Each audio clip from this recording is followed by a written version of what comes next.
আসসালামু আলাইকুম। আশা করি সবাই যে যেখানে আছেন আল্লাহর রহমতে ভালো আছেন। বর্তমানে বাংলাদেশের যে অবস্থা তাতে আমরা কেউ ভালো নেই। কুমিল্লা, ফেনী, নোয়াখালীতে যে বন্যা হয়েছে তাতে অনেক মানুষ আটকা পড়েছে।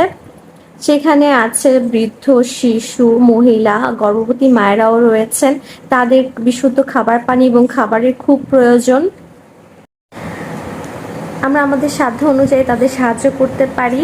আমরা হয়তো সেখানে সশরীরে গিয়ে তাদের সাহায্য করতে পারবো না, তবে আমরা যেটা করতে পারি কোনো বিশ্বস্ত সংস্থার মাধ্যমে আমাদের সাহায্যগুলো তাদেরকে পাঠাতে পারি।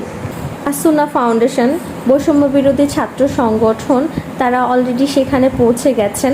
তাদের মাধ্যমে আমরা আমাদের সাহায্যগুলো সেখানে পাঠাতে পারি। আমাদের সাধ্য অনুযায়ী আমরা যতটুকু পারি আমরা যেন ততটুকু সাহায্য করি। আমরা যেন ঘরে বসে না থাকি। আমরা নতুন একটা বাংলাদেশ দেখাতে চাই। ভারত আমাদেরকে যেটা ভেবেছে আমরা যেন তাদেরকে ভুল ভাঙিয়ে দিই। অনেকেই আছেন যারা শুধুমাত্র লোক দেখানোর জন্য, ভিডিও করার জন্য যাচ্ছেন। প্লিজ দয়া করে এই কাজগুলো থেকে দূরে থাকবেন। আপনাদের জন্য যারা সত্যিকারে সাহায্য করতে যাচ্ছে তারা অনেকটাই বিপদে পড়ে যাচ্ছে।